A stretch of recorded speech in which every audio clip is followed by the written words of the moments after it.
বিশেষ দিনের তাৎপর্য বিষয়ে আমরা সংক্ষেপে কিছু আলোচনা শুনব।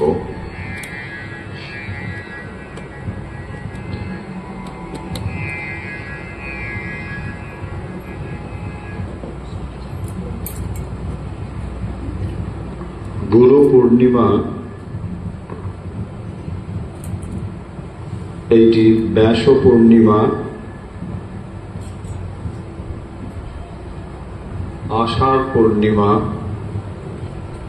এরকম বিভিন্ন নামে এই দিনটিকে নামাঙ্কিত করা হয়। ব্যাস পূর্ণিমা এই জন্যই বলা হয়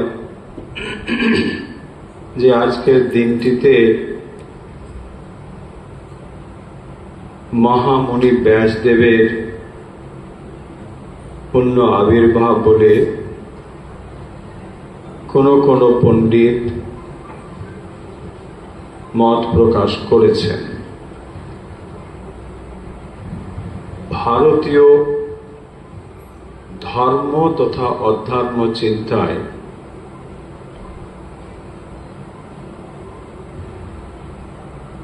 যে মহাপুরুষদের অবদান সর্বাগ্রে স্বীকার করতে হয়, বেদ উপনিষদের পরে আমরা মহামুনি ব্যাসদেবের অবদানকে সর্বাগ্রে স্বীকার করি। বেদ উপনিষদ কারো রচিত নয়, অপৌরুষেয় বলা হয়। বহুকাল ধরে ভারতবর্ষে ঋষি মুনিদের দ্বারা এই বেদের জ্ঞান পরম্পরাগতভাবে চলে এসেছে এবং সেই সময়টি দীর্ঘকাল, আমরা যাকে বেদের সময় বলে বলি, মোটামুটি ভাবে সকলে একমত হন যে 5 থেকে 10,000 বছরের আগে। এ নিয়ে মতবিরোধ রয়েছে, ঠিক কবে থেকে আমরা জানি না, কিন্তু ভারতবর্ষের যে ধর্ম আধ্যাত্মিক চেহারাটি আমরা এখন দেখি, তার মূল গুরুত্ব আমরা দিই বেদ উপনিষদকে।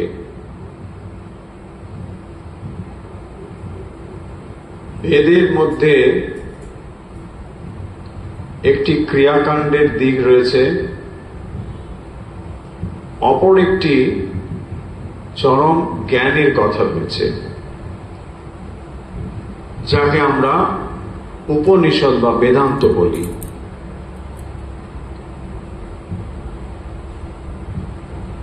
হাজার হাজার বছর পূর্বে এই বেদের জ্ঞান মানুষের ভেতরে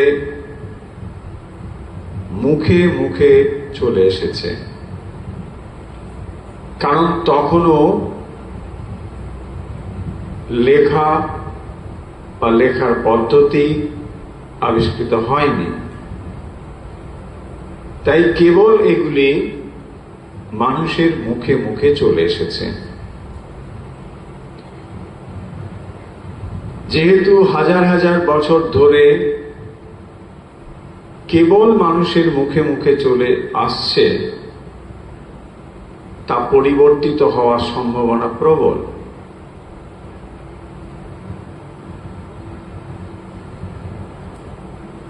তখন যে মহান কাজটি করছেন এই ব্যাসদেব, যাকে আমরা আজকে সম্মান প্রদর্শন করি, এবং একথা বললে নিশ্চয় অত্যুক্তি হবে না যে ভারতবর্ষের যে অধ্যাত্ম শক্তি বা অধ্যাত্ম সম্পদ, চিরদিন আমরা ব্যাসদেবের কাছে ঋণী হয়ে থাকব। তিনি আমাদের পরম্পরা তৈরি করে দিয়েছেন। আজ আমরা যে ঋক, সাম, যজু, অথর্ব এসব কথাগুলো বলি, এই কথাগুলি আমাদের সামনে তুলে দিয়েছেন মহামুনি ব্যাসদেব। তার পূর্বে উপনিষদের জ্ঞান এক একজন ঋষি বহন করে নিয়ে আসতেন পরম্পরাক্রমে। তিনি সেগুলি নিজে মুখস্থ রাখতেন, তার শিষ্য প্রশিষ্য এইভাবেই এটি চলে আসত। ব্যাসদেব দেখলেন ব্যাস কথার আক্ষরিক অর্থ স্প্লিট, ভাগ করা, খণ্ড করা। এই কাজটি করেছিলেন বলেই তাকে বেদব্যাস বলা হয়। কি কাজ করেছিলেন? যে পরম্পরাগতভাবে উপনিষদ এবং বেদ চলে আসছিল, তিনি দেখলেন এগুলো একটু সুসামঞ্জস্যভাবে সাজাতে হবে। এই বিন্যাসের কাজটি তিনি করেছেন, রচয়িতা নন। আমরা আগেই বলেছি, বেদ উপনিষদ অপৌরুষেয়, কারোর রচনা নয়, এবং সেই জন্যই এটিকে সর্বোচ্চ জ্ঞান বলা হয়। যদি কারো রচনা হতো, রচনার ভেতরে যিনি রচনা করেন তিনি বিদ্যমান থাকেন।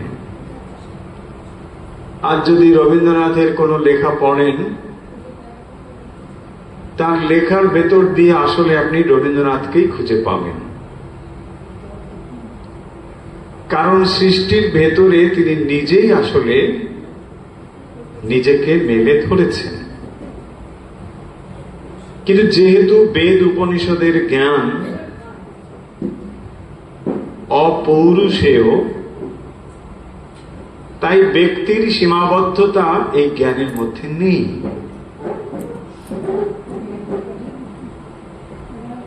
যে অসীম অনন্ত ব্রহ্মের পরম জ্ঞান উপনিষদের মধ্যে রয়েছে, তা কোনো ব্যক্তির দ্বারা সীমায়িত হয়নি। জ্ঞানকে তিনি সুসামঞ্জস্যভাবে সাজিয়ে দিলেন। আজ যাকে আমরা ঋক, সাম, যজু, অথর্ব এসব বলি, এগুলোর বিশেষ বৈশিষ্ট্য রয়েছে, তার ভিতরে যাব না। কিভাবে তিনি এগুলোকে সাজিয়েছেন। এই মহান কাজটি যদি না হতো, তাহলে আজ আমরা যাকে আমাদের সর্বোচ্চ জ্ঞান বলে মানি, শুধু আমরা নয়, সারা পৃথিবী স্বীকার করে যে বেদের মধ্যে যে জ্ঞান, অন্য কোথাও তার সমকক্ষ জ্ঞান কোথাও পাওয়া যাবে না। এবং আপনারা নিশ্চয়ই জানেন, যাকে আমরা বেদের সময় বলি, তখন পৃথিবীর কোথাও সভ্যতার কোনো চিহ্নই ছিল না। গর্ব হওয়া উচিত ভারতবাসী হিসেবে, ভারতবর্ষের আধ্যাত্মিক সম্পদ এত গরিমাময়, এবং এই কাজটি সুমহান কাজ মহামুনি ব্যাসদেব করেছেন। আরো অনেক কীর্তি রয়েছে তার।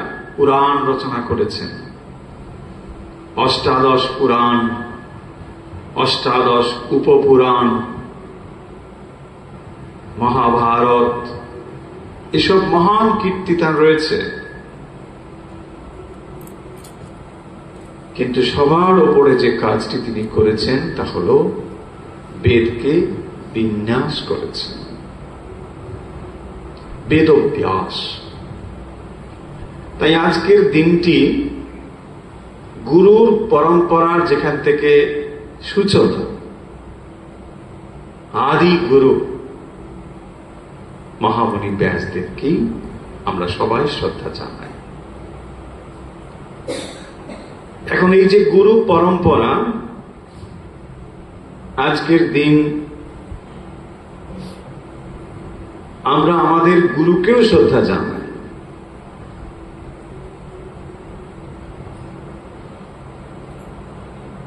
গতকালই আমরা গুরু প্রসঙ্গে আলোচনা করেছি, হয়তো আপনারা অনেকে শুনেছেন, যে গুরু যেমন একদিকে এক ব্যক্তিকে বোঝায়, আবার গুরু বললে সচ্চিদানন্দ ঈশ্বরকে বোঝায়। পরিষ্কার ধারণা থাকা দরকার যে মানব গুরুকে আমরা চোখের সামনে দেখতে পাই, যার থেকে আমরা মন্ত্র বা দীক্ষা গ্রহণ করেছি, তিনি কি সচ্চিদানন্দ? তিনি কি ঈশ্বর? সে কথা কোথাও বলা হয়নি।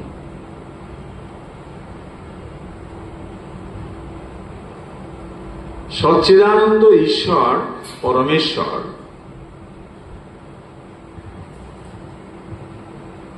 যে গুরু শক্তি এই মানব গুরুর ভেতর দিয়ে প্রকাশিত হয়, তিনি হচ্ছেন আমাদের সকলের লক্ষ্য। তাহলে এই গুরু হল সেই পরম গুরুর বা পরমেশ্বরের একটি প্রতিমা স্বরূপ, যার ভেতর দিয়ে সেই শক্তিটি প্রকাশিত হয়।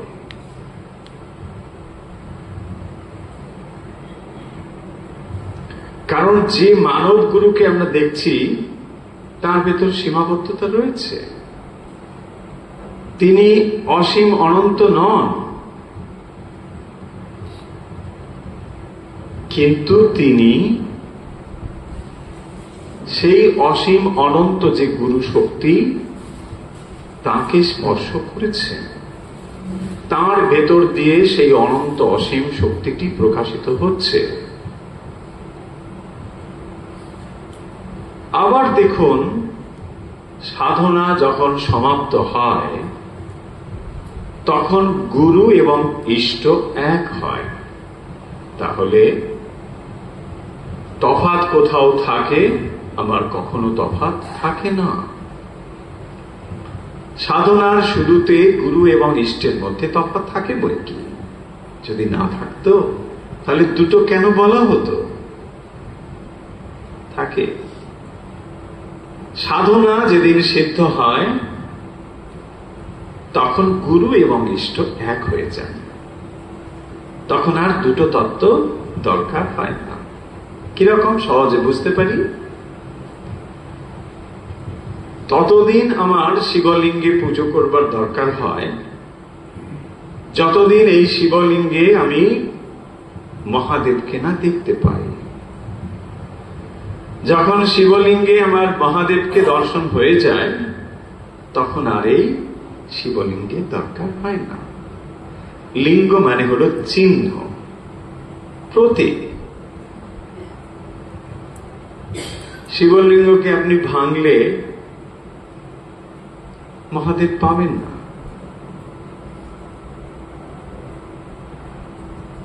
না, একটুও যদি পাই, একটুও পাবেন। কিন্তু এক অর্থে এটিও সেই মহাদেব। যখন আপনি শ্রদ্ধা ভক্তি করে পুজো করছেন, সেখানে সেই মহাদেবের উপস্থিতি তো অনুভব করবার চেষ্টা করছেন। তাই যেদিন পূর্ণভাবে অনুভব হয়ে যাবে, সেদিন আর এই প্রতীকের প্রয়োজন হবে না। তাই মানব গুরু হল প্রতীকের মতো, প্রতিমার মতো, আপনার পথ চলার সাহায্যের মতো। আমরা যখন নাবালক থাকি, ম্যাচিওর থাকি, তখন আমাদের কতগুলো অবলম্বন গ্রহণ করতে হয়। যখন আপনি ম্যাচিওর হয়ে যান, তখন আর তা লাগে না।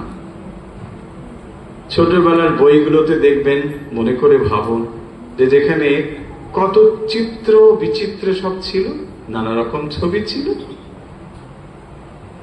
ছবি না হলে যেন বই হয় না। আতা গাছে তোতা পাখি, একটা আতা থাকবে, তোতা থাকবে, তবে সেই বইটা আমাদের ভালো লাগবে।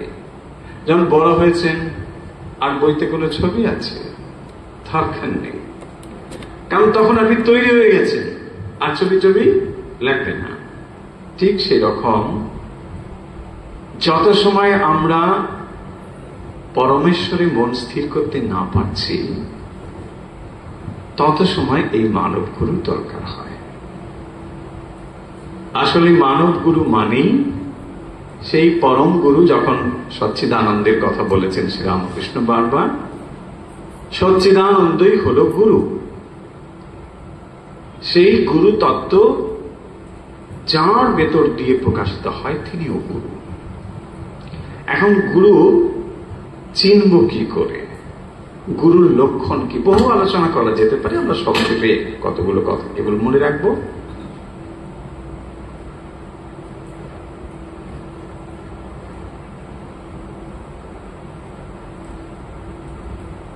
যে সচ্চিদানন্দ গুরু ভগবান, আর এই যে মানব গুরু,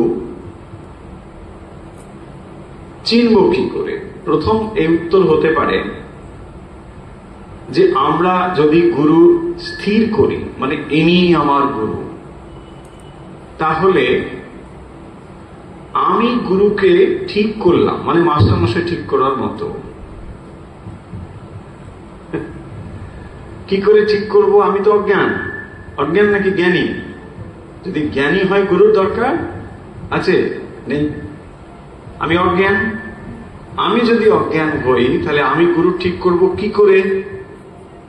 আমি দাড়ি দেখে ঠিক করি, তাই না?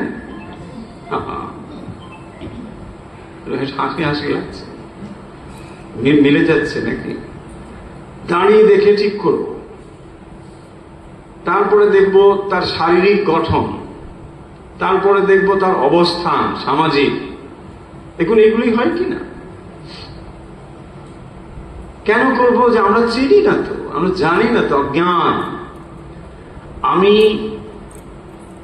নাম যশ খ্যাতি পছন্দ করি, তাই গুরুর ভেতরেও সেগুলো দেখব। একজনকে বলা হচ্ছে আপনার গুরুকে, গুরুর নাম বলতে পারছে না, বলছে হ্যাঁ ওই যে প্রধানমন্ত্রীর গুরু। প্রধানমন্ত্রীর গুরু আবার কে? হ্যাঁ আত্মস্থানন্দজি। হ্যাঁ, এ বলতে পারছে না, মানে কি আইডেন্টিফাইড করছে প্রধানমন্ত্রীর সঙ্গে। দেখুন কত রকম ভাবে আমাদের মন কাজ করে। আমার গুরু যেসে নয়, হ্যাঁ একবার দেখে নাও ভাবখানা। এই কেন এই কথাগুলো বলছি? অজ্ঞান অবস্থায় আমরা যা চয়েস করছি, সেগুলো সবই অজ্ঞান প্রসূত, সবটাই ভুল। সেই জন্য গুরু চেনা খুব কঠিন ব্যাপার। অধ্যাত্ম জগতে বরং এটাই বলা হয়, গুরু আপনাকেই খুঁজে নেন, আপনাকে গুরু খুঁজতে হয় না। গুরু শিষ্যকেই খুঁজে নেন। এবং সাধারণ শিক্ষক এবং গুরুর মধ্যে তফাৎ হলো যে সাধারণ শিক্ষকের মধ্যে যে বিদ্যা তিনি প্রদান করবেন কেবল সেটি জানলেই হয়ে গেল, তার অন্য কোনো দিক রয়েছে কিনা খুব বেশি বিচার্য নয়। কিন্তু আধ্যাত্মিক গুরু যিনি হবেন তাকে অবশ্যই অবশ্যই কতগুলো বিশেষ গুণের অধিকারী হতে হবে। এক, তিনি যে দীক্ষা বা উপদেশ প্রদান করবেন এটির পেছনে তার জাগতিক কোনো বস্তু লাভের আকাঙ্ক্ষা থাকবে না, একেবারে শূন্য।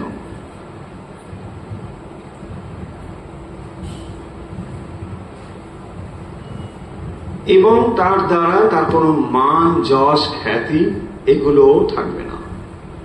যদি থাকে তাহলে তিনি গুরু যথার্থ অর্থে নন। তিনি হবেন ব্রহ্মনিষ্ঠ, শ্রোত্রিয়, শাস্ত্র মর্মদর্শী হবেন। তিনি সমগ্র বেদ উপনিষদ যে জানবেন তা নাও হতে পারে, কিন্তু তার মর্মদর্শী হবেন, তার মর্ম কথা তিনি জানেন এবং সেভাবেই তার জীবন তিনি গঠিত করেছেন, করে চলেছেন। ব্রহ্মনিষ্ঠ হবেন, ঈশ্বরনিষ্ঠ হবেন, তার লক্ষ্য হবে একমাত্র ঈশ্বর। তিনি মুখে যে কথাগুলো বলেন সেগুলোই তার জীবনে প্রতিফলিত হতে হবে। গুরু খুব সংক্ষেপে এই হলো লক্ষ্য, গুরু এভাবেই হয়। এবং আরেকটি কথা এখানে নিশ্চয়ই বলা উচিত যে আচার্য শঙ্করকে যে বেদ উপনিষদের কথা আমরা বললাম, আচার্য শঙ্কর হচ্ছেন ভাষ্যকার, মহান ভাষ্যকার রূপে ভারতবর্ষে তিনি উজ্জ্বল হয়ে আছেন। এই আচার্য শঙ্কর তার লেখা যারা পড়েছেন অল্প বিস্তর তারা জানেন যে তিনি পরম্পরাকে খুব মান্যতা দিয়েছেন। বিশেষ করে অধ্যাত্ম জ্ঞানের ক্ষেত্রে পরম্পরা অত্যন্ত জরুরি। অন্য ক্ষেত্রে তো রয়েছে, কিরকম, যেহেতু সংক্ষেপে বলবো, খুব বিস্তারে যাব না। যদি হঠাৎ কেউ একজন কোন বৈজ্ঞানিক তত্ত্ব সবার সমক্ষে বলেন যে এটা এই হলে এই হয়, আমি তাকে গ্রহণ করব কি? করব না। আগে জানতে চাইব তোমার পরম্পরা কি, তোমার ব্যাকগ্রাউন্ডটা কি, তুমি কোথায় পড়াশোনা করেছ, প্রণালীগত ভাবে তুমি বিজ্ঞান পড়েছ কি? যে তত্ত্বের কথা তুমি বললে পূর্ব বৈজ্ঞানিক যারা, তাদের জ্ঞানের দ্বারা সমৃদ্ধ হয়ে তুমি যদি এই কথা বলো তাহলে আমরা শুনতে পারি। আদারওয়াইজ যদি দেখা যায় যে তার পরম্পরা নেই, সঙ্গে সঙ্গে আপনি রিজেক্ট করে দেবেন, করবেন কি না? ঠিক একই রকম ভাবে আধ্যাত্ম জগতে এটি অত্যন্ত জরুরি। পরম্পরা অত্যন্ত জরুরি, যে তুমি যে জ্ঞানের কথা বলছো তার পরম্পরা কি, তুমি কোথা থেকে পেয়েছ? রামকৃষ্ণের সঙ্গে পরম্পরাকে মানা হয়, আশা করি অন্যত্র নিশ্চয়ই তা হওয়া উচিত এবং হয়ও। যে জ্ঞান শ্রীরামকৃষ্ণ প্রাপ্ত হয়েছেন তিনি তার সাধনার দ্বারা।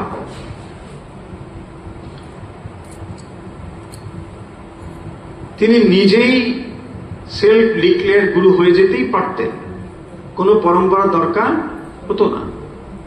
আমরা সকলেই জানেন শ্রীরামকৃষ্ণ জীবনী সম্বন্ধে। তিনি সমস্ত সাধনা করে তা সিদ্ধি লাভ করেছেন।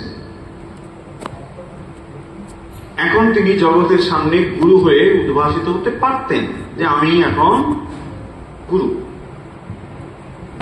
পরম্পরাকে মানছেন কিরকম?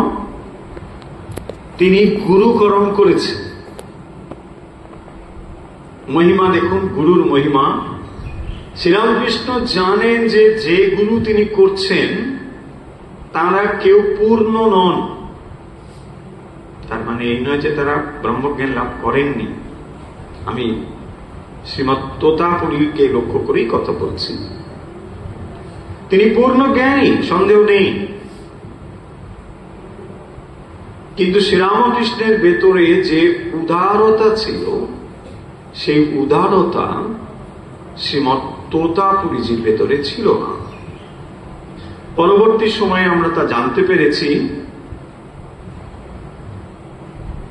যে যখন তিনি মায়া শক্তিকে অস্বীকার করছেন,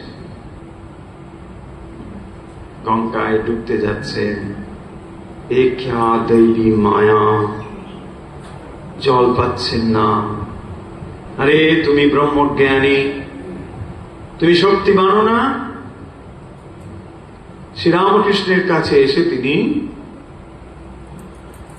মায়া শক্তিকে মানতে শিখেছেন। তোতাপুরীজির এই দিকটি অপূর্ণতা ছিল, কোনোভাবে ছোট করছি ভাববেন না। 40 বছর ধরে দীর্ঘ তপস্যার ফলে তিনি ব্রহ্মজ্ঞান লাভ করেছেন। যিনি শ্রীরামকৃষ্ণকে শিষ্যরূপে বরণ করতে পারেন, নিশ্চয়ই অবতার পুরুষ যাকে তাকে গুরু করবেন না। কেন শ্রীরামকৃষ্ণ তোতাপুরীজিকে গুরু রূপে বরণ করছেন? কেন ভৈরবী ব্রাহ্মণীকে গুরু রূপে বরণ করছেন? তার কারণ পরম্পরাকে মানছেন। এই তোতাপুরী হচ্ছে যে পুরী সম্প্রদায়, রামকৃষ্ণ মঠ ও মিশনের সন্ন্যাসীরা হচ্ছেন পুরী সম্প্রদায় ভুক্ত। ওই ডাল পুরী না, গিরি, পুরী, বন, অরণ্য, এসব হচ্ছে দশনামী সম্প্রদায়ের এক একটি উপাধি। এবং এটিও আচার্য শঙ্কর তার প্রবক্তা, তিনি এটি শুরু করেছেন। দশনামী সম্প্রদায়, ভারতবর্ষে যত সন্ন্যাসী সম্প্রদায় রয়েছে এই সম্প্রদায়ভুক্ত, তবেই তাকে সন্ন্যাসী বলে মানা হবে। এখন যদি কেউ সেলফ ডিক্লেয়ার গুরু হয়ে যান এই পরম্পরার বাইরে, তাহলে তাকে মানা হবে না, সোজা কথা। শ্রীরামকৃষ্ণ থেকে পরম্পরাক্রমে তার শিষ্য প্রশিষ্য ক্রমে সেটি চলে আসছে। এইটি হলো পরম্পরা, এটি হলো ধারা, এটিকে মানতে হবে। নিজে নিজে কেউ যদি নিজেকে গুরু বলে তাহলে বুঝতে হবে তোমার গুরুকে তুমি কোথা থেকে জ্ঞান প্রাপ্ত হয়েছ। কেন এই পরম্পরা অত্যন্ত জরুরি, তা না হলে কতগুলো অসৎ উদ্দেশ্যকে পরোক্ষভাবে স্বীকৃতি দেওয়া হবে, এটা ঠিক নয়। শ্রীরামকৃষ্ণ অন্যত্র দেখুন বলছেন, গুরু মেলে লাখ লাখ, শিষ্য মেলে কই। লাখো লাখো গুরু, সবাই গুরু হতে চায়।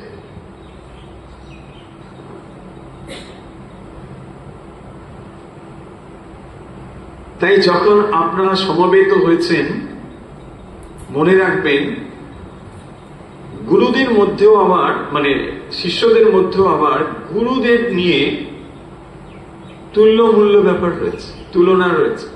আমার গুরু, এগুলো খুব ভালো কথা নয়। আপনারা অনেকে পূজনীয় বীরেশ্বরানন্দজি মহারাজের নাম শুনে থাকবেন। প্রভু মহারাজ তিনি এই গুরু পরম্পরাটাকে মেনেছেন এবং রামকৃষ্ণ মঠ মিশনে বিশেষ করে গুরু মানি শ্রী রামকৃষ্ণ হচ্ছেন গুরু।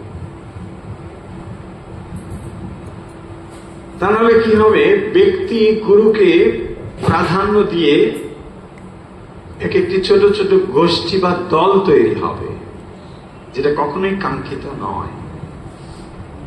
এবং রামকৃষ্ণ মঠ মিশনে যারাই গুরু পদে অধিষ্ঠিত হন তারা নিজেদেরকে কখনোই গুরু বলে বলেন না। আমরা গুরু বলি, আমরা শ্রদ্ধা করি, ঠিক, তারা নিজেরা কখনো গুরু বলেন না।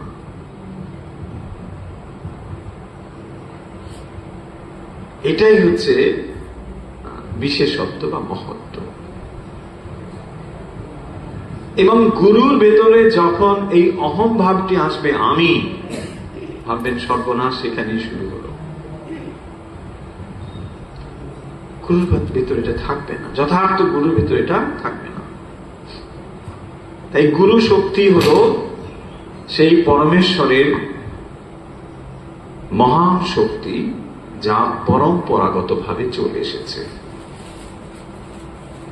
এখন বলি, শিষ্যের তাহলে কি গুণ হওয়া উচিত, লক্ষণ হওয়া উচিত? গুরুর যেমন লক্ষণ রয়েছে শাস্ত্রে, শিষ্যেরও থাকতে হবে। শিষ্য হচ্ছেন, শ্বাস ধাতু থেকে শিষ্য শব্দটি হয়েছে। শ্বাস মানে শাসনে, শ্বাস কর, শাসন কর। গুরু যাকে শাসন করতে পারেন তিনি হচ্ছেন শিষ্য। কান বলে দেবে তা নয়। জন্মগত ভাবে আমাদের ভেতরে পশু প্রবৃত্তিগুলোকে যিনি উন্নততর পথে চালিত করতে পারেন তাকেই বলা হবে গুরু। কারণ আমাদের মন স্বাভাবিকভাবেই নিম্নগামী। আগেকার দিনে, এখন আমরা গুরু পরম্পরা একটু অন্যরকম ভাবে পাচ্ছি। আগেকার দিনে গুরু গৃহে ব্রহ্মচারীকে চলে যেতে হতো এবং সেখানে 24 ঘন্টা তিনি গুরুর সান্নিধ্যে থাকতে পারতেন।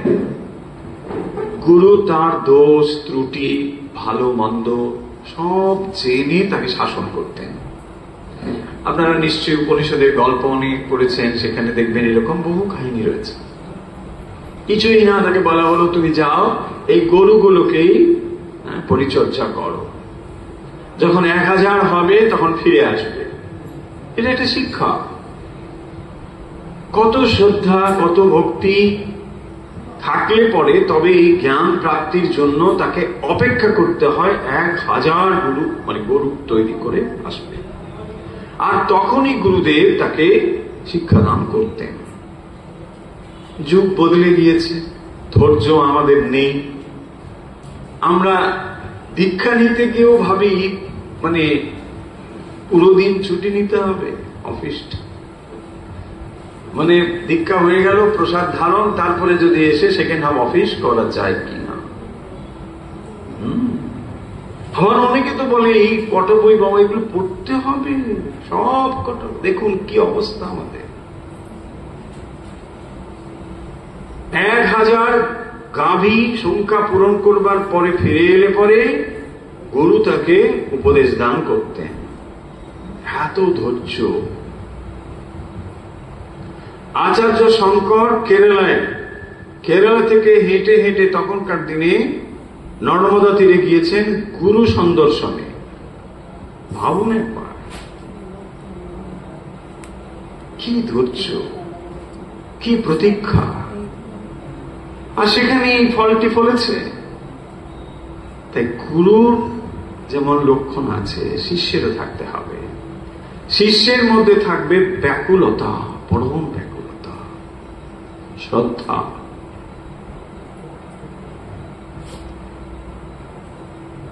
শিষ্য গুরুর কাছে যেতেন কিভাবে?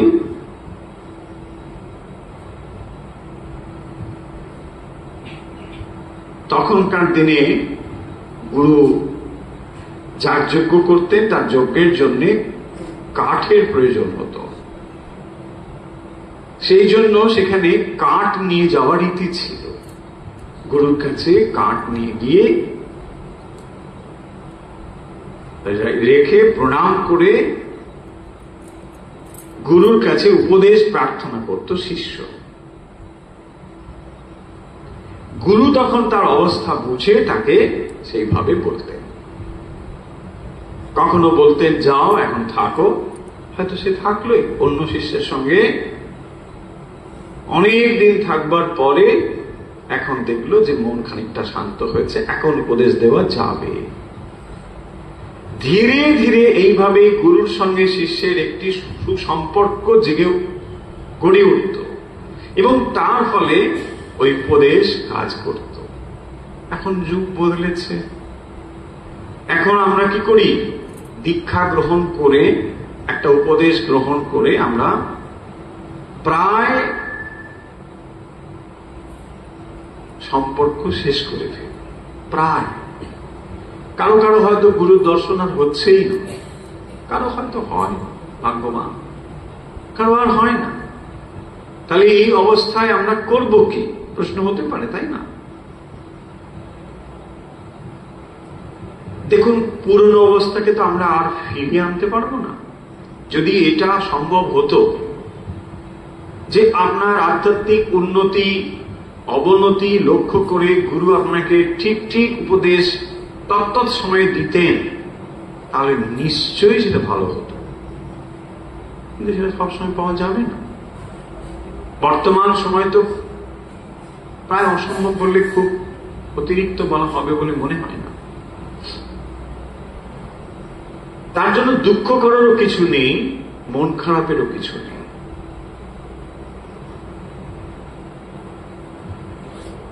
যে উপদেশ আমরা প্রাপ্ত হয়েছি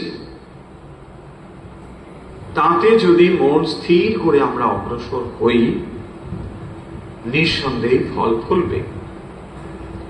কারণ শ্রীরামকৃষ্ণ দেখুন অন্তর্যামী রূপে ভগবান রয়েছেন।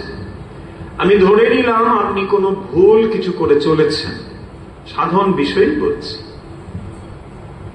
শ্রীরামকৃষ্ণ বলছেন, ছেলে যদি তার বাবাকে বাবা না বলতে পারে বা বাবা বুঝতে পারে যে ছেলে আমাকেই ডাকছে, সেরকম আপনার সাধনার ক্ষেত্রে যদি কোনো ভুল হয়, ভগবান স্বয়ং অন্তর্যামী রূপে সেটি সংশোধন করে দেবেন, পথ তিনি বলে দেবেন। কিন্তু আন্তরিকভাবে পথ চলতে হবে। শাস্ত্র আপনাদেরকে গাইড করবে, গুরু শক্তি রয়েছে, এবং নিজের মধ্যে অগ্রসর হওয়ার প্রবল ব্যাকুলতা থাকতে হবে। তখনই দেখবেন কোথাও না কোথাও আপনার যদি সাধন পথের কোনো সন্দেহ হয় তা কিন্তু দূর হয়ে যেতে পারে। কারণ আপনি যা সাধনা করছেন, যাকে আপনি অন্তর থেকে ডাকছেন, তিনি দূরে কোথাও নেই, তিনি আপনার অন্তরের অন্তর্যামী রূপে সর্বদাই বিরাজ করছেন। শ্রীরামকৃষ্ণ বলছেন, ভগবান পিঁপড়ের পায়ের নুপুরের ধ্বনি শুনতে পান। কথাটার মধ্যে কোনো এক্সাজারেশন নেই, অতিশয়োক্তি নেই, তিনি শুনতে পান। তাই যদি আপনি সাধন ভজনে মনকে নিবিষ্ট করেন, এটাই হবে যথার্থ রূপে গুরুকে শ্রদ্ধা জানানো। আমরা অনেক সময় ভুলে যাই কথাগুলো, যে গুরুকে শ্রদ্ধা জানাবো কি করে। আজ হয়তো গুরু দেহে নেই বা কারো দেহে রয়েছে। গুরুর কাছে সপ্তাহে 4 বার করে গেলেই যে গুরু ভক্তি হয়ে গেল তাও কিন্তু নয়। একমাত্র গুরু ভক্তি হলো গুরুর উপদেশ মতো জীবন যাপন করা। গুরু যা করতে বলেছেন এটি যদি আমি করতে পারি, এটাই হবে আমার গুরু ভক্তি, গুরুকে শ্রদ্ধা জানানো। কারণ এছাড়া আপনি কোনো বস্তু দিয়ে গুরুর মনকে জয় করতে পারবেন না। যে আমি এত কিছু দিয়েছি, গুরু নিশ্চয়ই মনে রাখবে। 4 ঝুড়ি ফল নিয়ে গুরুর সামনে রেখে দিলাম, ও ঝুড়ি রাখুন 4 আর 10 বা 40, 400, গুরুর কিছু এসে যায় না। যদি তা হতো তাহলে আমরা গুরুকে কিনতে পারতাম, তাই না? ভগবানকে পয়সা দিয়ে কিনে নিতে পারতাম, তাকে হবে না। গুরুর ভেতরে একমাত্র যেটি থাকে তা হল অনুকম্পা, কৃপা, দয়া। আর এই দয়া কিভাবে আসবে? স্বতঃস্ফূর্ত ভাবে, স্পন্টেনিয়াসলি আসবে। যখন দেখছেন আপনি সাধন পথে প্রবল ভাবে এগিয়ে যাচ্ছেন, চেষ্টা করছেন, তখনই গুরু শক্তি সেখানে কাজ করবে। আপনি হয়তো জানেনই না, মনের গভীর কোন জায়গা থেকে দেখবেন আমরা একটা নির্দেশ এসে গেল। গুরু শক্তি এভাবেই কাজ করে। তাই গুরু পূর্ণিমা নিশ্চয়ই আজকের একটি বিশেষ দিন, কিন্তু এই দিনটি আজকের এই দিনেই শেষ হয়ে যায় না। গুরুর ঋণ সারা জীবন, শুধু জীবন নয়, জন্ম জন্মান্তরে গুরু ঋণ আমাদের কাছে থাকে। যতদিন পর্যন্ত আমরা জ্ঞান লাভ না করছি, ততদিন গুরু শক্তি আমাদেরকে পথ নির্দেশ দিয়ে চলবে। তাই গুরুর সঙ্গে শিষ্যের যে সম্পর্ক, এটি জন্ম জন্মান্তরের সম্পর্ক। আর অন্য কোন সম্পর্ক জন্ম জন্মান্তরের নয়।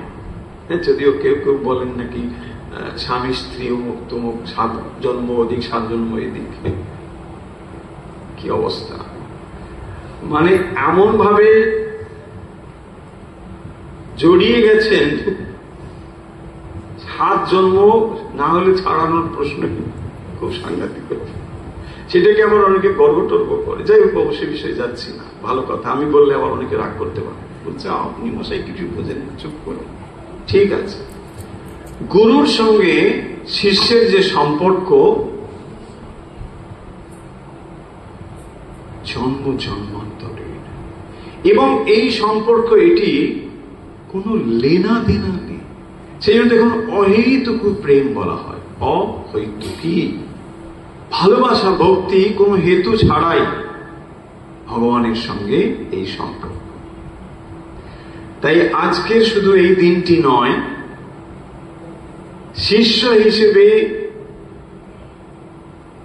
যে গুরুর দর্শন আপনি লাভ করেছেন এবং তিনি যে পরম জ্ঞান আপনাকে দান করেছেন, সেইটি যেদিন আপনি প্রাপ্ত হবেন, গুরু তার জন্য অপেক্ষা করে আছেন।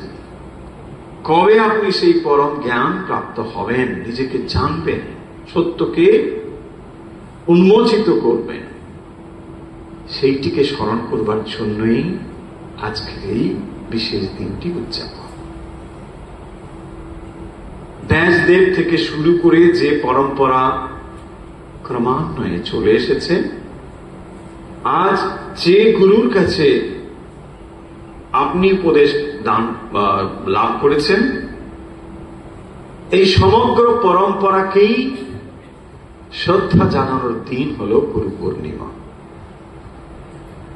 যে জ্ঞান আপনি প্রাপ্ত হয়েছেন সেটি হাজার হাজার বছর ধরে চলে এসেছে। কেবল মন্ত্র নয়, তার সঙ্গে শাস্ত্র, গুরু, আচার্য এসবই কিন্তু পরম্পরা ক্রমে এসেছে। আজকের এই মহান দিনে গুরু পরম্পরাকে শ্রদ্ধা জানিয়ে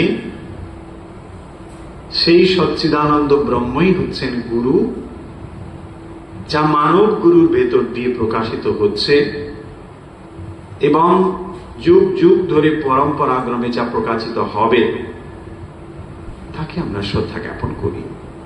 কারণ এই পরম্পরা যদি প্রবাহিত না হয়ে আসতো তাহলে আমরা জ্ঞান পেতাম কোথায়? আজ অনেক রকম মাধ্যম হয়েছে, বই লেখা হয়, একেবারে অতি আধুনিক সময়ে ইলেকট্রনিক্স অনেক রকম মাধ্যম হয়েছে, কিন্তু তবুও জানবেন গুরু পরম্পরার কোনো অন্তরায় হবে না। সেই গুরু পরম্পরা আমাদের স্বীকার করতেই হবে, মানতেই হবে। খুব সংক্ষেপে আজকের এই আলোচনা করলাম। অনেক বিষয় রয়েছে এই গুরু পরম্পরার সঙ্গে, যেমন গুরু তত্ত্ব রয়েছে, কিভাবে এই তত্ত্ব আমাদের কাছে এসেছে, অনেক কথা রয়েছে, সেগুলো আজকে বিষয়ে আসবো না, সময় অনেকটাই হয়েছে। এখন হোম রয়েছে, তার আগে কিছু সঙ্গীত শুনতে হবে। রমাপতি বাবু এসে গেছেন, আমরা এখন একটু সঙ্গীত শুনব, তারপর আজকে এসব বিষয় হবে। আলোচনা যেমন হলো, পাশাপাশি পুজো হোম হবে, সেটিও আমরা দেখব। আজকে বিশেষ দিনটি এভাবেই আমরা উদযাপন করবার চেষ্টা করছি। এখন আমরা ভক্তি সঙ্গীত শুনব।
রামকৃষ্ণ শরণম বলে আমরা এটি শেষ করব এবং তারপর হোম হবে। হোমের পরে ভোগ এবং আরতি যেমন হয়, তারপর প্রসাদের ব্যবস্থা। একটু অপেক্ষা করতেই হবে প্রসাদ জন্য, যদি একটু অপেক্ষা, এখন অনেকটা সময় বাকি আছে। তা আমরা এখন তাহলে সমবেতভাবে রামকৃষ্ণ শরণম করব। আজকের গুরু পূর্ণিমা উপলক্ষে আমরা যে বিশেষ অনুষ্ঠানের আয়োজন করেছিলাম, সেখানে যারা উপস্থিত হয়েছেন এখানে এবং যারা দূর থেকে আমাদের সঙ্গে রয়েছেন, কেউ কেউ লিখছেন ছবিটি থেমে গিয়েছে। দেখুন, এত সুন্দর গান হলে থেমে যেতেই তো হয়।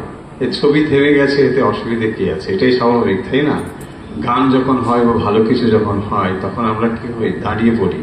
ছবিও দাঁড়িয়ে পড়ছে, লিখেছে, ছবি দাঁড়িয়ে পড়েছে। এখন ব্যাপার হচ্ছে টেকনিক্যাল কোনো কারণ থাকতে পারে, এই মুহূর্তে সেটি আমরা সংশোধন করতে পারবো না।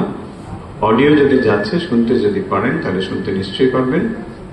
তবে আমরা আজকের এই গুরু পূর্ণিমা উপলক্ষে যে বিশেষ অনুষ্ঠান, এখানে আপনারা নতুন এক শিল্পীর গান শুনতে পেয়েছেন। এর নামটিও ভারী সুন্দর, ঋষির নামে নাম। এটি হলো অত্রি। অত্রি, তাই তো? অত্রি, তার সঙ্গে আর কি আছে বলো? অত্রি কুমার দাস। অত্রি কুমার দাস ভারী সুন্দর। ওর গলাও খুব সুন্দর এবং উদীয়মান তো বটেই, ফলে আরো আমরা সুন্দরের প্রত্যাশা নিশ্চয়ই করতে পারি। তো নামটি ভারী সুন্দর, অত্রি কুমার দাস। অত্রি ঋষির নাম জানেন তো নিশ্চয়ই আপনারা, তাই না? অত্রি মুনি, অঙ্গিরা, অত্রি, পুলস্ত, সেই রকমই তাদের সঙ্গে নাম মিলিয়ে ওর নাম অত্রি। তো আর একজনের গান আপনারা শুনেছেন, তার গান আগেও আপনারা শুনেছেন। আজকে কিন্তু তাকে আমরা সংক্ষিপ্তভাবে শুনলাম। তো তিনি আর কেউ নয়, রমাপতি রায়। রমাপতি রায় তিনি গান করেছেন এর আগেও, তাকেও আমরা আন্তরিক ধন্যবাদ কৃতজ্ঞতা জানাচ্ছি। রমাপতি বাবু মাঝে মাঝেই সঙ্গীত পরিবেশন করছেন তার নিজের ভালো লাগা থেকেই, আর তার সঙ্গীত একটু অন্য ধরনের, এটাও আমরা জানি, এবং ভারী সুন্দর। পরিবেশটা পরিবর্তন হয়ে যায়, হঠাৎ করে পরিবর্তন হয়ে যাবে। আর ওই ধরনের গানগুলোর মাধুর্যই হলো তাই যে আপনার ছড়ানো মন খুব সহজেই শান্ত হয়ে যাবে। গানের প্রয়োজনীয়তা কিন্তু সেখানে। ভক্তি সঙ্গীত, যে সমস্ত সঙ্গীত শুনলে পরে মন শান্ত হয়, সেগুলি হচ্ছে ভক্তি সঙ্গীতের লক্ষণ হওয়া উচিত। কিছু কিছু সঙ্গীত যা আছে তাতে কি হয় আপনারা সবাই জানেন, নাই বা বললাম। তো চলুন তাহলে আমরা শেষ করব। আমরা এখন রামকৃষ্ণ শরণম, এটি আমাদের ঘরানার গান, আর বলতেও হবে না, কথা সবার মুখস্থ আছে, সুর সবারই জানা। শুরু করছি রামকৃষ্ণ শরণম। রামকৃষ্ণ শরণমের শেষ পরে এই সঙ্গে শেষ হয়ে যাবে এটি অনুষ্ঠান, এবং হোম হবে। হোমের পরে ভোগ আরতি, ভোগ এবং ভোগ আরতি দুটি হবে। তারপরে প্রসাদের ব্যবস্থা। অতএব মনকে সেভাবে তৈরি করে নিন, বেশ অনেকটা সময় লাগবে প্রসাদ পেতে। রামকৃষ্ণ শরণম, রামকৃষ্ণ শরণম, রামকৃষ্ণ শরণম, জয় জয় রামকৃষ্ণ শরণম, রামকৃষ্ণ শরণম, রামকৃষ্ণ শরণম শরণে। কৃপাহি কেবলম, কৃপাহি কেবলম, কৃপাহি কেবলম শরণে। কৃপাহি কেবলম, কৃপাহি কেবলম, কৃপাহি কেবলম শরণে। জয় জয় রামকৃষ্ণ শরণম, রামকৃষ্ণ শরণম, রামকৃষ্ণ শরণম শরণে। শরণাগতোহম, শরণাগতোহম, শরণাগতোহম শরণে। শরণাগতোহম, শরণাগতোহম, শরণাগতোহম শরণে। রামকৃষ্ণ শরণম, রামকৃষ্ণ শরণম, রামকৃষ্ণ শরণম শরণে। নমো শ্রী গুরবে, নমো শ্রী গুরবে, নমো শ্রী গুরবে, নমো নমো। নমো শ্রী গুরবে, নমো শ্রী গুরবে, নমো শ্রী গুরবে, নমো নমো। জয় জয় রামকৃষ্ণ শরণম, রামকৃষ্ণ শরণম, রামকৃষ্ণ শরণম শরণে। রামকৃষ্ণ রামকৃষ্ণ, জয় জয় রামকৃষ্ণ, রামকৃষ্ণ রামকৃষ্ণ, জয় জয় রামকৃষ্ণ, রামকৃষ্ণ রামকৃষ্ণ, জয় জয় রামকৃষ্ণ, রামকৃষ্ণ রামকৃষ্ণ, জয় জয় রামকৃষ্ণ। রামকৃষ্ণ শরণম, রামকৃষ্ণ শরণম, রামকৃষ্ণ শরণম শরণে। রামকৃষ্ণ শরণম, রামকৃষ্ণ শরণম, রামকৃষ্ণ শরণম শরণে। जय श्री गुरु महाराज की जय, जय महामाई की जय। जय स्वामी जी महाराज जी की जय। जय गंगा माई की जय। जय श्री श्री काली माई की जय। जय देवादिदेव